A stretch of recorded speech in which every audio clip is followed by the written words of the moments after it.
We are joined today on Word on the Street Live by an old friend, Mike Podhorzer. And Mike has been a fixture in DC for some time. We were just discussing offices, Mike, and you said you were in your AFL-CIO office for 25 25 years. years, yeah.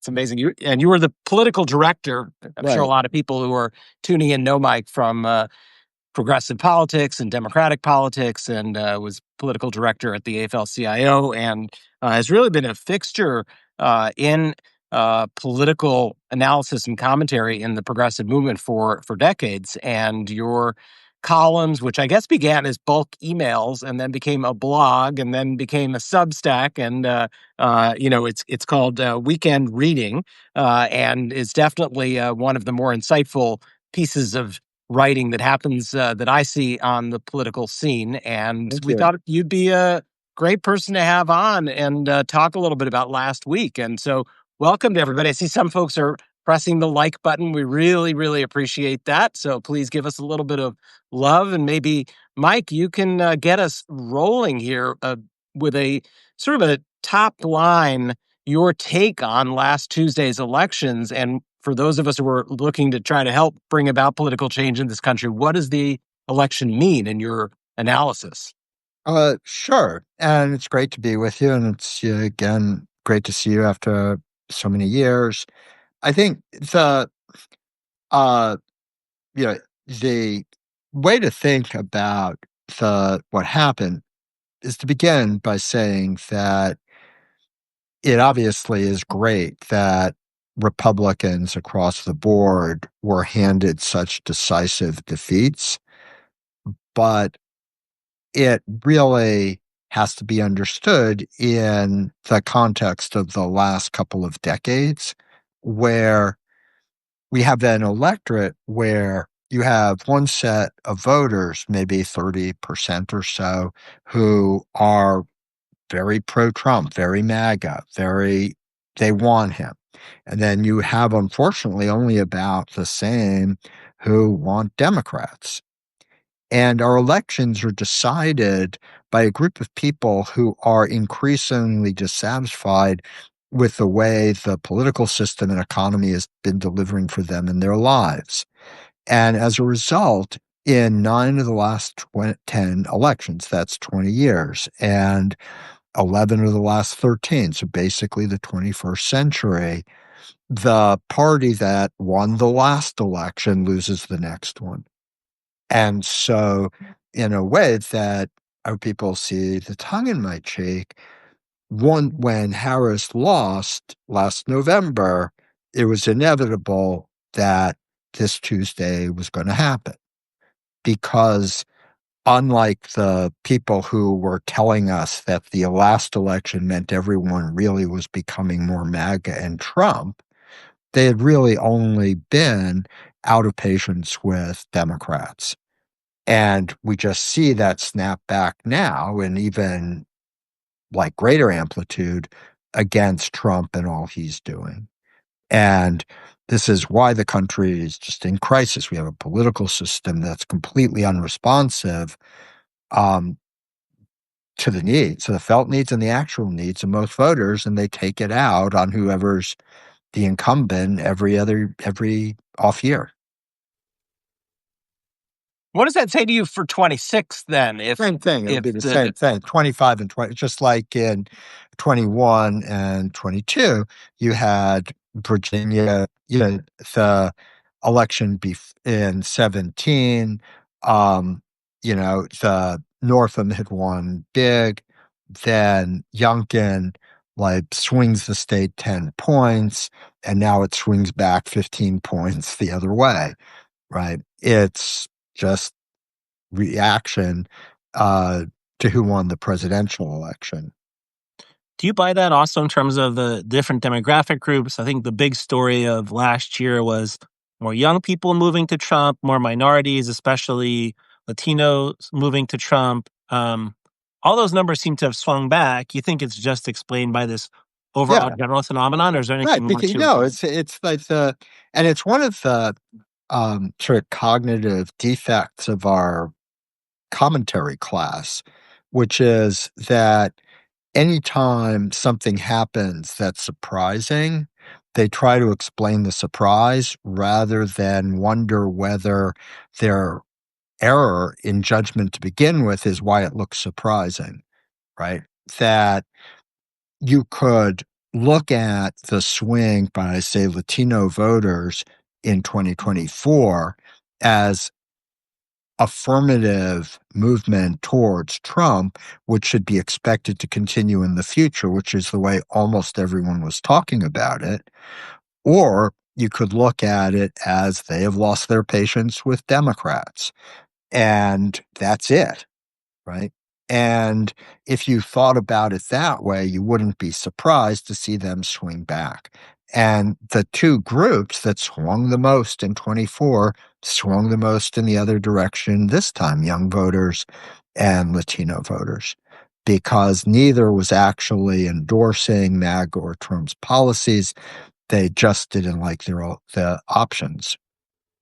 And another part of it too that is is unnecessarily confused by the way um, uh, elections get reported, where when you talk about, say, Hispanic voters moved by X points, all of us mentally process that as if individual Latino voters were changing their preferences. But an awful lot of it is a different set of Latino voters voting in two different elections.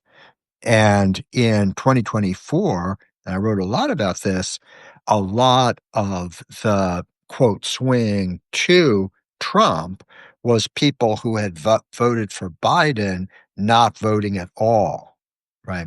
So the Trump, like the margin was about 2 million plus a little. If you step back and realize that 640,000 fewer people in just Los Angeles who had voted for Biden even bothered to come out and vote in 2024, you understand just how much that 2024 result was depressed turnout among people who were never going to support Trump. So, if I can ask, I don't know, Jeremy, if you're frozen or not. Oh, you're not. Okay. I was It's worried just there for a wrapped. second. I That's got the just so flash interesting. of Jeremy's.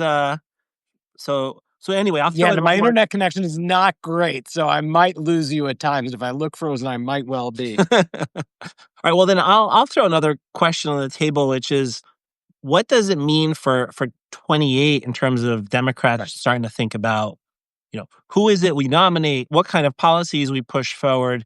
Because you look, for example, at Zoran Mandani and Abigail Spanberger. Last week on the show we were talking about what you really need is a mom burger, sort of like somebody who has, like, which is almost in many ways what Obama was, right? Like somebody a candidate who at the same time can excite the base, bring out a new coalition, get young people on board, use the technology that we have now to really connect with them.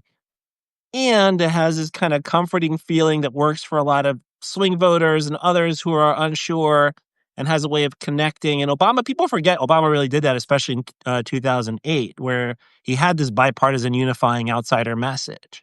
So I don't know what it says for 28 particularly. Yeah. So for 28, and I don't think we want to go down here in this conversation, but already between what Trump is doing and what the Roberts Court is doing, we're in brand new territory in terms of how we even run elections. And so it's really speculative to think through what 2028 is going to look like, as if, in every cycle, you have the administration arresting political opponents or, trying to purge voters or all of those things. And so I think it's actually undermining our ability to get out of this moment when we just default to, well, what's the normal politics coming, right? We have to protect whatever we can. That said, I think that a couple things. One, I think the Democrat will have the most um, greatest chance in 2028 is going to be someone who is in no way associated with Democrats now. And that the I mean, that was Harris's biggest handicap.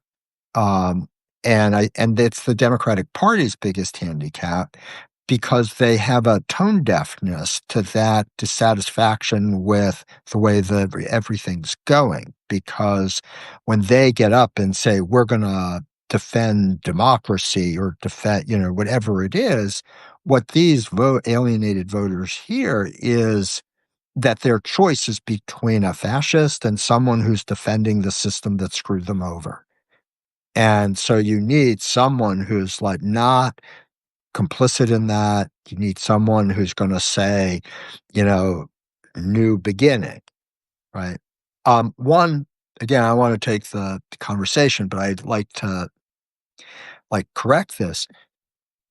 In 2008, we have a sense of Obama as having led this amazing Democratic victory and that he reached across all the things you just said. Yeah. It's a myth in a sense. It's not a big one, but it's an important one because, in fact, in 2008, he did not do as well as House Democrats. And that's unusual, right? And that big victory in 2008 was all about the crash and about the utter failure of the Bush administration on Katrina and everything else, right? Basically, especially by the time Lehman crashed, like anybody would have won by that amount, right? That's how discredited Republicans were in the fall of 2008. And so I think people infuse that victory with things that weren't really what was going on and certainly can't be counted on to work in the future. Let me just drag you back. I mean, this is going to perhaps be a walk down memory lane for our listeners and viewers, but to go one election before 2008 to 2006, which Yeah. was this moment when the Democrats really had, the wind at their sails and were able to turn the tide. 2026 is an opportunity like that again. I mean, there's going to be this sense of dissatisfaction, and it's all going to be geared right at Trump and the Absolutely. Republicans. Yeah. And, you and I talked a little bit about this offline, about the opportunity that presents for a Democratic Party, but also the mistake that was made in 2006 by the sort of establishment of the party. Maybe just share some of that wisdom, because I think as we're looking to 2026, understanding what the opportunities missed in 2006 is Right. really an important lesson. Right. So it the in 2006, the Democratic Party leadership was extremely arrogant. They thought they knew they were going to win back the House, and by doing these are our model candidates, these who are going to recruit. We're not going to waste money on other kinds of candidates and all of that. And as a result, there was a way they picked up 33 seats, but they left at least a half dozen on the table because because they really were working to keep resources out. So you had a bunch who came within 3 points in 6 and 1 in 8. Now, not all that consequential because they had a majority both times, but they over managed it. And as political director of the AFL-CIO, one of the sort of exemplifying races there was that a union teacher in Minnesota was trying to win a Republican seat, and we really believed in him. And Rahm and the DCCC said, "Don't you dare spend money; you're never going to win it." And that guy was Tim Walz. Yeah. Right. And they were keeping him off their red to blue list because they were so smart and thought he couldn't win.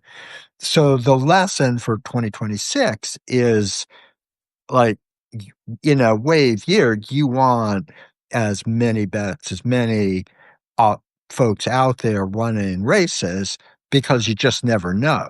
Right. And in a way, the Republicans have opened them. I'm sort of calling this a dummy mander potentially, in the sense that they may, in their effort to squeeze more districts out, may in fact have opened up the opportunity to lose seats because they've taken, voters from very, very safe Republican districts and spread them out. And if it is too Democratic a year, that could really backfire on them. Plus, they've like forced California and some other places, so it could really be a very backfiring kind of move. And it What is also means that in terms of like having more races in play, when you think about those gerrymandered seats in Texas, say, there are going to be a number of Republican incumbents who've never faced serious electoral competition, and you just want to be pushing on every race um, because the upside is so high. Yeah, and that's I hope our political team is listening to this conversation, Jeremy, because this is a 2006 was my first cycle that I was working in Washington. So those always like stand out extra to you. But that's what I keep telling our folks. And as a national security nerd, and this is what I've spent most of my career doing, even 2018, a bunch of my friends, people I worked with in government, like Andy Kim and Alyssa Slotkin, found themselves, or Tom Malinowski, and Yeah, we have a whole set of candidates like that again this year that are running in some of these very, what I'd say, borderline districts, R+4, yeah, R+5, yeah, R+6. Their candidate quality matters a great deal when you're right on the borderline. If you have somebody who can raise a lot of money and can be sure. compelling and has a great story, and we need to find those people and invest in them, because that's how we build a much bigger majority. Yeah, Absolutely. I wrote this weekend in my Substack on Sunday was called Everything Everywhere All at Once. And I just really think that the idea that there's got to be one answer and one strategy and we need to impose it from above is precisely wrong. And in fact, at this moment, there's just going to be so much in play in 2026 that I think we really have to let that thousand flowers bloom. You remember, I think where we started to first meet was when I was working for Howard Dean, and we had the 50 state approach, Yeah, right? And the fight between him and Rahm over that question of do you invest everywhere or do you right. cherry pick and mandate from the top? And I'm so on the 50 state strategy side of things and letting all the flowers bloom and everybody pursue the strategies that make sense in their own district. Absolutely. So I'm And also yeah, please go, Elon.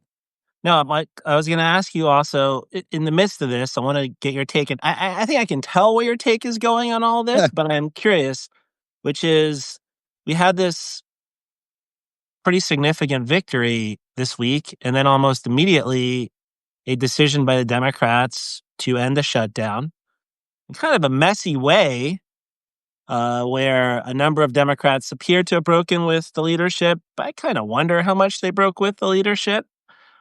Or whether this was a bit orchestrated, especially if you look at some of the folks who actually voted to end the shutdown.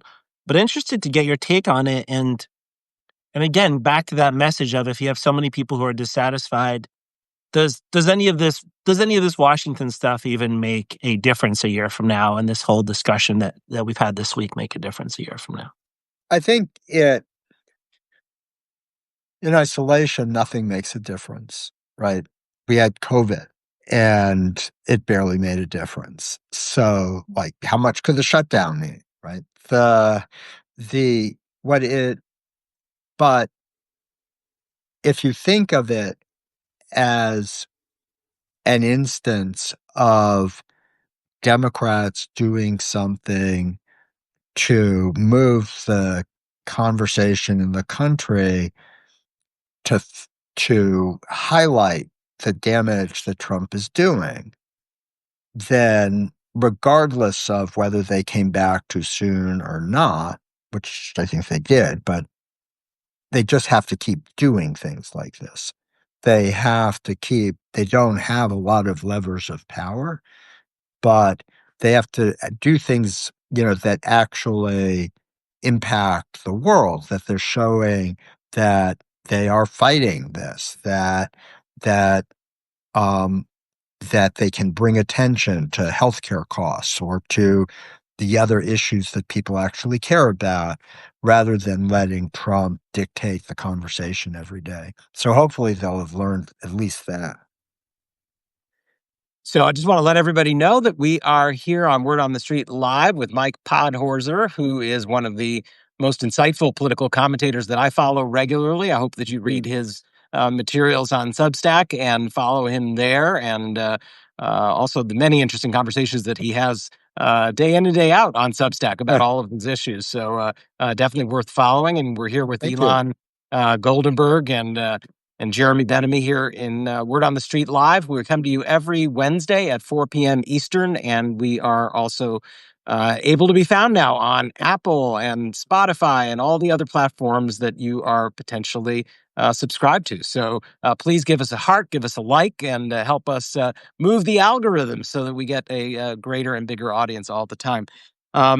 Mike, I am curious, if you have sort of some larger thoughts on the question of how does we also discussed this a little bit offline, major moves that have happened in the course of the last century plus in American history, when you've seen actual real movement in American policy. It's a unique and rare moment, whether it's the New Deal or it's the Civil Rights era or others.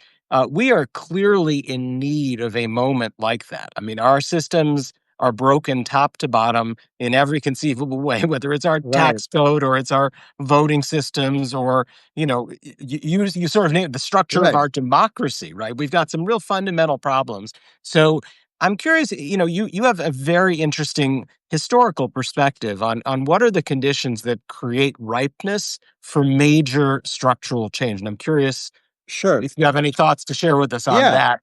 Yeah, and thanks for bringing it up. I think if people tuning in, are paying attention to the debate about what Democrats should do right now, I want to call attention to basically saying, like, what can, like, Schumer or Jeffries or the current Democratic leadership do to sort of steer the boat in a little different direction? That there's not an example in American history of that actually happening, right? When you think about the times when there's been big change, it's been because the massive victories in elections change who the party is, right? If we were sitting here in 1929 and thinking about what should, the Republicans had just overwhelmingly won the last several elections, just that, not even close. And we're sort of talking, well, what can the Democrats do to get back in? Right. Well, you would not have been able to convince them to do the New Deal, right? Because they were essentially a bunch of Southern segregationists, right? But you get the 1932 election, and uh, this is not a verbal typo. In that election, Democrats picked up 97 seats in the House to take their total, to get their majority and get to 313. Right. And so at that point, like, that changed the Democratic Party's mind. Right. And we're seeing the same, we just saw the same thing happen, unfortunately, where for a long time you had essentially the yet unnamed MAGA part of the Republican Party never able to convince McConnell or Ryan or any of those folks to go as far as they wanted. So with the 2010 election, you get the Tea Party and all of that. And today, actually by 2016, when Trump ran, 85% of the people in the House Republican caucus had not been there in 2009, right? They didn't change. In fact, you get in a way that's kind of eerily parallel to what Democrats are doing. In 2012, after the Republicans lost, they did the autopsy, which was the leadership saying we have to change a little bit to push against the right wing in our party and be kinder and gentler towards Latinos and others if we hope to have a future. right? And like they're in the dustbin of history, right? Because that's not how political change happens. In fact, when you see the leadership of a party doing that, it's to sort of circle the wagons and to resist real change, no matter how they characterize it. So I think that goes back to just what we said a moment ago about how we think about 26, right? The way to change the Democratic Party is to have more Democrats who are different and who are going to be aggressive in fighting for what people want. Yeah, and I'm really excited about the elections. There's so many interesting candidates that are bubbling up all across the country, and young faces and energetic faces, full of ideas, full of good uh, spirit. And so I think this has the feeling to me that we could be on the edge of something that begins to Hope so. Yeah. resemble that. Well, Mike, Elon and I are going to stick around for a few minutes and Okay. talk Sure. Israel Palestine. One thing I just wanted to share with folks, it's so interesting to understand your background. I know that we don't necessarily want to get into the whole Israel politics thing, but Yeah. we have a lot of folks online who are interested in Israel Palestine, and you have a deep personal family connection there. I don't know if you feel comfortable to share Yeah, for a minute sure. the history. No. So my father's side of the family, I mean, he was born in then Palestine. He was in the War of Independence. His father was for quite a while the mayor of Safed. So was a much more important place before like the boom of the rest of it. And because I'm sure many of you know, have been to Israel now that it's not as vast as the United States. So basically, everyone knows everyone. And so as I was growing up in the 60s and early 70s, we would go back every year and pretty much to visit family. And yeah, we would, because of my father's family, like, was exposed to both Likud leaders like Begin and Sharon, labor with Perez and Rabin in a way that like that's who you hung out with. And it was a very I was certainly coming at it from a without knowing the whole thing. But the one thing I've like there's a personal way how it affected me personally was to create a kind of tension because at that point here in the United States, we were dismantling Jim Crow and we had the civil rights movement and Martin Luther King, and I was very involved in that here, right? And the the way in which a lot of the people in Israel were talking about the we're calling the Palestinian situation sounded very disturbing, and in a way that I think like has projected out into where we are now. But as a kid, it was very like divided in sort of trying to figure it out. Well, it's a fascinating story, and I'm really was so glad you were able to share that with Thank you. the J Street world and the word on the street crowd. And thank you for all of your insights and for Thank you. a great Thanks for analysis. joining us. And yeah, look forward to future conversations. Thanks, All right. Mike. Feeling even Take more care. optimistic after this conversation. Okay. All right. Thank you.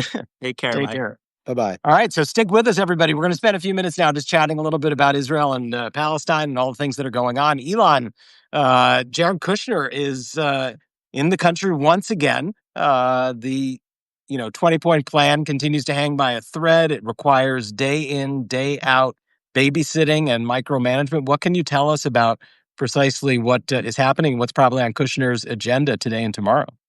Well, a lot of different things. First, I'll say, and it's interesting. I was at a get together with a lot of Palestinian and Israeli and American experts earlier this week. So I'll give you just kind of a few themes, and it really does cut together with where things are with Kushner on this visit.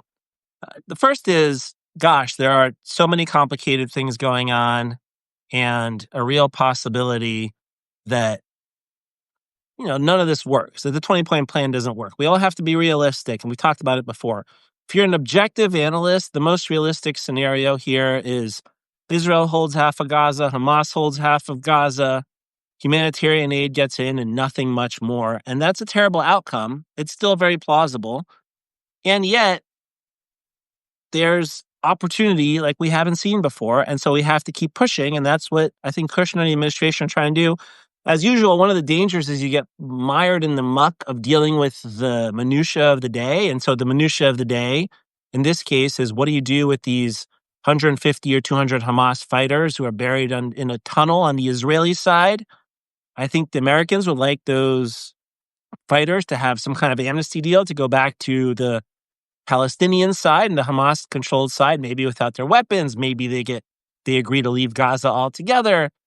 I think Netanyahu was willing to go for a deal, but he's got a lot of political pressure within his coalition, and so he's not going for a deal so far. And I think what the Americans are really worried about is if you don't get a deal, and the deal is you go out and try to clear these guys out, you could blow up the entire ceasefire. That's a massive firefight in the middle of Gaza. And so my hunch is they will get to some kind of a deal that Kushner will somehow explain. So I think or that Netanyahu will somehow explain to his public and somehow be okay with his coalition, because there'll be a lot of pressure from Trump on that, and nobody wants to see the ceasefire fall apart. So And then we're down to like the last 3 or 4 hostage remains, right? It's, I think, 4 maybe. Yeah, and there's the 4. assumption always was that people didn't know where most of those were, right? That was always the assumption. No, I think people knew where most of them are, but I think there is an assumption that there's a few that they don't know about. And No, that's what I mean. Of the 3 or 4, yeah, I mean, we're sort of down to that number now. it's possible that we just, these 3 or 4, we just might not know, or it might be a long time. It's unclear Hamas knows.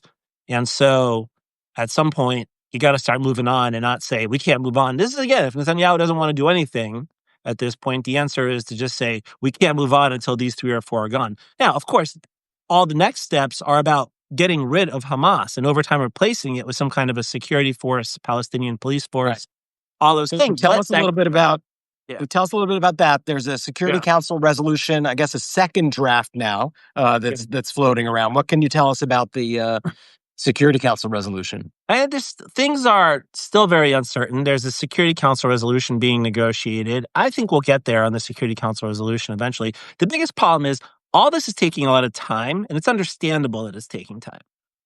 But we have this, oftentimes it's called the golden hour in post-conflict, which is in the immediate aftermath. People are looking around at who is going to keep me secure. And the only folks asserting themselves over most of the Palestinian territory in Gaza are Hamas. And that's because this is all taking a long time. I actually don't blame the Trump administration for this. I think it was important to just get a deal to end the war. And all these things were going to be hard. I do blame Netanyahu and his government because 2 years ago we were having these conversations about how you do this.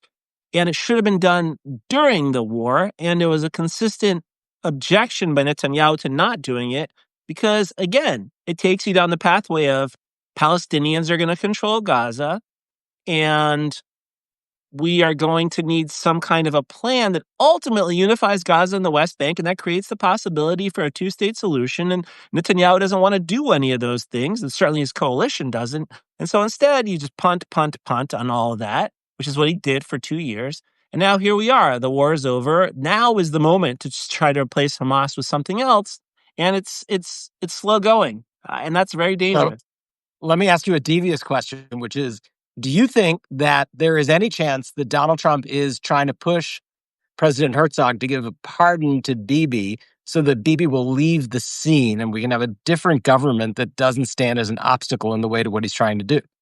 I think there's multiple things happening at the same time on this one. First of all, let's just say it's all kind of yuck. Can we agree on that? We can agree on that. Part of that is, Netanyahu and Trump are kindred spirits when it comes to the issue of their own domestic politics and and the rule of law and the idea that there should be any accountability. Right, and lack of democracy. So Trump has no problem just doing this because it's so consistent with who he is. But I do think he's also looking to do this in exchange for Netanyahu giving him things as part of this 20-point plan and execution of it. And if it actually leads to Bibi stepping aside and a part of this agreement is Netanyahu doesn't run again, then and he's protected, I'm all for it. If that's what needs to happen, I will hold my nose. Like you said, it's yuck, but it's so important for Israeli society to move on. It's so important to actually have a real commission on what happened on October 7th and a real understanding of that, which is all being thwarted right now by Netanyahu.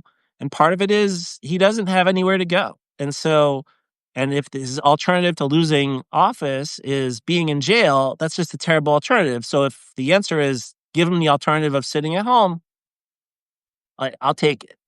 So speaking Unfortunately. of people leaving the scene, Yeah. one of our favorite interlocutors over the last 20 years, Ron Dermer, announced his resignation this week. I guess he's going to go into business with Jared Kushner. Is that what you've been hearing? So I think he's going to be making a lot of money off of all of this. But give us a little bit of your experience with Ron Dermer. Any stories that you want to share with folks?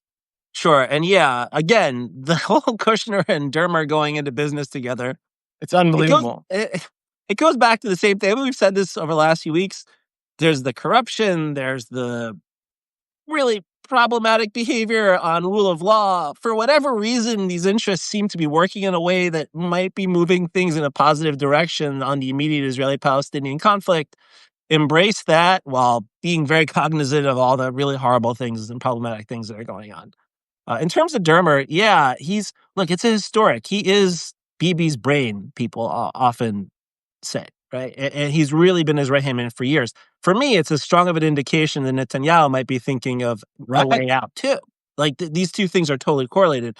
Now, Ron, it's a very difficult character, really tough. Every meeting, he will talk at you for most of it, and he'll have lots of opinions, often channeling Netanyahu. By the way, it's very similar. Netanyahu has exactly the same style. But I do remember 2013, as we were working on the Israeli-Palestinian negotiations, sitting and having a drink one evening at the American Colony Hotel in East Jerusalem with some of the other members of the negotiating team. We heard Ron was going to be the American ambassador to the United States, the Israeli ambassador to the United States. And the thought process was, well, actually, maybe this is a really good idea because we want Netanyahu's closest advisor in Washington that will help. I think that was probably, in retrospect, a really bad off. That was off. That analysis was off. Ron became really the driving force behind this entire strategy of forget the American Jews, forget the left, forget Democrats. We're going to engage with the right. We're going to engage with Christian evangelicals, Orthodox Jews. That's all we need. Let's take this hard right strategy. I understand American politics. He was American, spent most of his childhood in the United States, really viewed it that way, and was also the mastermind behind Bibi Netanyahu going and giving this speech to Congress against Obama back in 2015 in the midst of the negotiations on the Iran deal. Ron was ambassador here. And that was really, when you look at the trajectory of the last 10 years of the U.S.-Israel relationship, it was all building to that, where it really broke. The first big break. That was the single most important moment of the last decade, yeah. And then Gaza, right? It was like that was step one, and Gaza was step two. And I'll tell you, Jeremy, I was meeting just a month or two before with a senior Israeli diplomat from the embassy. He was a career person. And we were talking about, is Netanyahu going to fight Obama publicly over the Iran deal? This was like January or December of right before Bibi in February made the decision to come. And the promise from this Israeli counterpart, I don't think he was making it up. I think this is what he genuinely believed. He looked at me when I asked him this question. He said, there is not a world ever where the Israeli prime minister will go directly against the American president and interfere in American politics on any issue ever like this. And oops. Another brilliant moment in analysis, right? Yeah. So, but this is, this is what in addition, so we've got Kushner's there. You've got the request for a pardon. You've got Dermer leaving. You've got the ceasefire holding by a thread. At the same time, you've got basically a turnstile at the West Wing because the East Wing doesn't exist anymore. So you've only got the West Wing. And you've got presidents of this and that in the other country cycling through on a daily basis. Last Monday, I guess it was Ahmed al-Shara from Syria. I want to highlight for folks that you had a great webinar on Friday, I think it was, that looked at the state of play vis-a-vis Syria and Lebanon. So for any of our listeners who are interested in a much deeper dive into the situation in Lebanon and Syria, please go to the Word on the Street homepage, which on Substack is becoming more and more of an information hub. You'll find all of the latest webinars, all of the discussions, the columns that we're writing, the policy papers. It's all there. And there's a great webinar that you led. I don't know if you want to say a word about Syria and Lebanon right now, given the Shara visit. Sure. And I should also say, while we're doing that, we're also starting to bundle a bunch of these products and send them out to you. You'll always get Jeremy and my columns direct, but we're also trying to get more of this material out to share with our readership. In terms of Shara, historic meeting. Just pull back for a second. The guy who just a few years ago was running Al Qaeda in Syria, and before that was aligned with ISIS, showing up at the White House for a meeting. Kind of wild. And not just that, having bipartisan support and everybody thinking, this is a pretty good idea. And he had a $10 million bounty on his head, right? I mean, just like months ago, he had a $10 million. It's wild. And so I think does that mean Maduro? Are we going to see Maduro at the White House next year? All right, we'll see. I think one at a time. I mean, look, Yasser Arafat was on the terrorism list, 3 weeks before he ended up at the White House at the Rose Garden for the ceremony in '92. So, some of these, it's the old saying: you don't make peace with your friends, you make peace with your enemies. Right. And so, I think it's Shara has been nothing but pragmatic so far in trying to move towards the United States. He joined the counter-ISIS coalition on this visit. This is, I think, all positive. The Trump administration has done the right thing in removing sanctions on him. That's still a process that's ongoing. You still have to take a wait-and-see approach with him. That was one of the themes, but embrace. And the other thing is the situation in Syria still incredibly unstable. Even though he's showing, I think, solid leadership so far, he doesn't have unified governance over the entire country. The South is a lot of conflict with Israel. The North, the Kurds, and a lot of instability there. Turkey, there's so many challenges in Syria. And as we've seen from previous Arab Spring experiences, it doesn't always lead to a good outcome. But he is doing the right thing so far. He is making the right noises, and we should be incentivizing that, which is what we're doing. And we don't have a lot of time to get into much more, but I would flag that Lebanon is also just an exceedingly dicey situation right now, and really important for the United States to be heavily engaged there as well. And so that was covered in your webinar as well. So in addition to Shara's visit this week, next week we have Mohammed bin Salman from Saudi Arabia, the crown prince, coming through. And again, 6-7 years ago, one might not have expected to see him at the White House, but here we are, and it looks like we might be on the verge of signing some very serious security cooperation agreements, some guarantees. What insights do you have as to what's been happening with the Saudis? And I guess Kushner was in Riyadh before going to Israel. Yeah, and I think he just went back actually for some. Oh, actually, yes. I'm not sure exactly when he went, but that was just reported today on this meeting. I think we'll have a series of deals of some sort. I think we'll probably have a security deal very similar to the one the Qataris got about a month ago, which is not, the Saudis would really love is, Senate-approved treaty security assurance. They're not going to get that, but they are going to get some kind of a security commitment from Trump. I think you'll also have a lot of money flowing in terms of Saudi investment, a lot of joint projects, announcements of Saudi investment in AI, follow up on Trump's visit in May. The investment in AI, so people understand a lot of what you need for artificial intelligence, these huge amounts of places to store and process data, these huge computers and these huge models. The Gulf is the perfect place to do it. These things are expensive. You got a lot of capital in the Gulf. These things require a lot of energy. You have a lot of solar, warm weather, and cheap oil in the Gulf. And you need land, and there's a lot of desert land in the Gulf. These are the perfect places to do this. So this is the kind of investment, and this is really, for MBS, this is the first priority, right? Is investment in his future and tying himself to the American economy. Question is, what does it mean for the Palestinians and for the Israeli-Palestinian issue? You and I were talking about this earlier, Jeremy. And I'm actually I think at this point, it's not necessarily bad to separate these things out. Let Trump do these deals with MBS on all these other issues. Uh, Tie Israel normalization to the Palestinian issue, which is what the Saudis are doing. And as long as they continue to do that, that's exactly how it should be. Their biggest investment, their Saudi's biggest interest is they're tied to the American economy and security. Our biggest interest is Saudi being tied to the U.S., not to China, and investing in the U.S. We want them to normalize with Israel. They want a Palestinian state and a pathway to a Palestinian state. Fine, put those two issues aside and work on that. And the best way to do that is to have the Saudis really get engaged in the Gaza process, have them putting money into Gaza. Maybe, I don't think they're the country that's going to put forces into Gaza, but political clout into the 20-point plan. And that's what starts to build relationships between Israel and Saudi, and eventually you get there. But I think it's okay. In the Biden administration, we had this formula of tying all these things together. I'm all right separating out the U.S. Saudi relationship at this point from the Israel-Saudi relationship and making those two separate things. Yeah, I'm very, very concerned about sort of the Saudi-U.S. relationship just moving forward without being able to get the kind of engagement that I think we need the Saudis to have on the Israel-Palestine front. And if they get everything that they wanted from the U.S. without having any give on the Palestinian front, I do worry about that. But I hear what you're saying at the same time.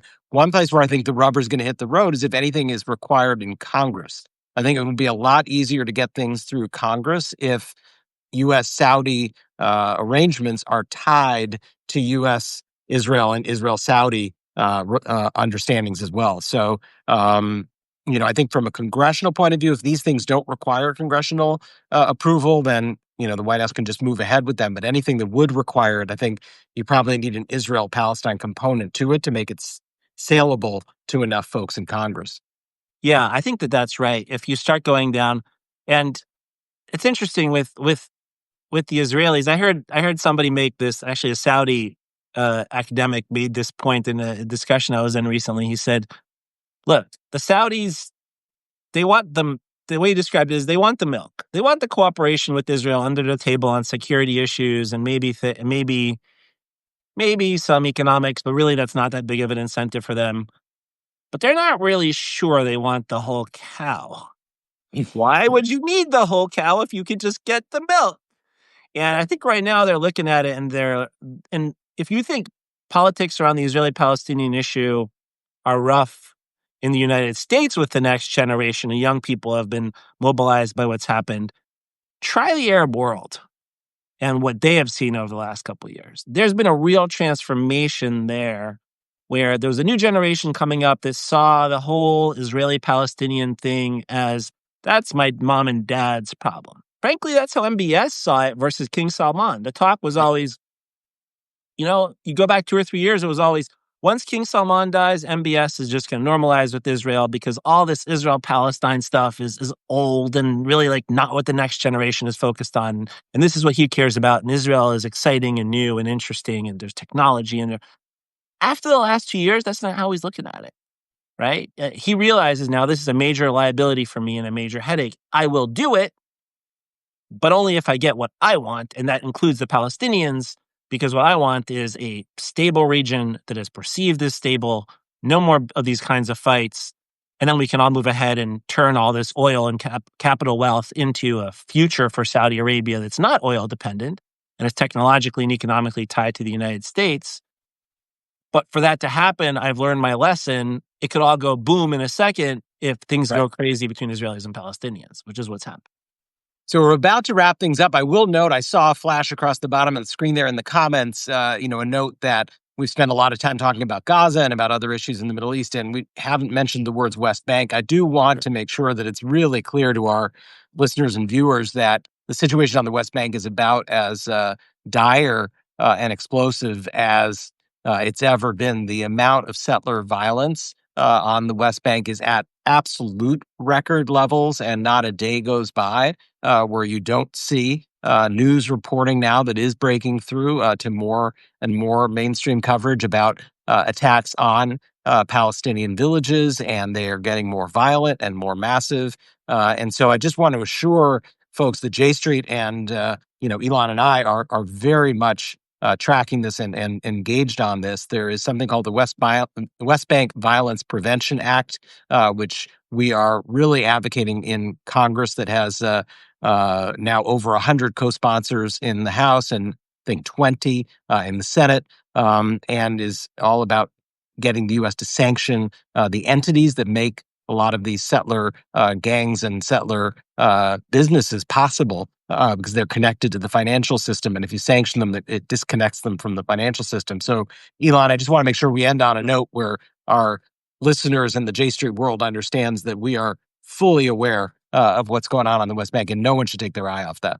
Yeah, for sure. And maybe I'll make one more observation here, and I'll tie it back to the West Bank. This is just one other thing we've seen over the past couple weeks, and I think it maybe gives me a little hope down the line for something to be done in the West Bank. One thing I took out of my discussions over the past few days is very interesting phenomenon where the U.S. now is more militarily engaged on the ground when it comes to Gaza, but really when it comes to the Israeli-Palestinian conflict, with this new center that they've developed where we have CENTCOM, where we have them starting to take over things that have traditionally been done by COGAT, the Israeli arm that administers the territories. It's a much more hands-on American approach than we've seen. And Netanyahu is letting it happen, which is kind of shocking, and Trump is doing it, which is also kind of shocking. One thing I've heard from Palestinians is, actually, this is a good thing. The more we can have the U.S. military doing this instead of the IDF, the better off we are. And actually, one thing I've heard from a bunch of Israelis is, this gives me a little bit of discomfort because I'm not sure we want the Americans this involved. They're going to start getting into all kinds of things that we prefer to just run on our own. That is just applying to Gaza right now. But as this process moves forward, advocating for, well, if you're going to get into that business of, doing things like figuring out what goes in and what stays out, like, that doesn't need to just apply to Gaza. That needs to apply to the West Bank too.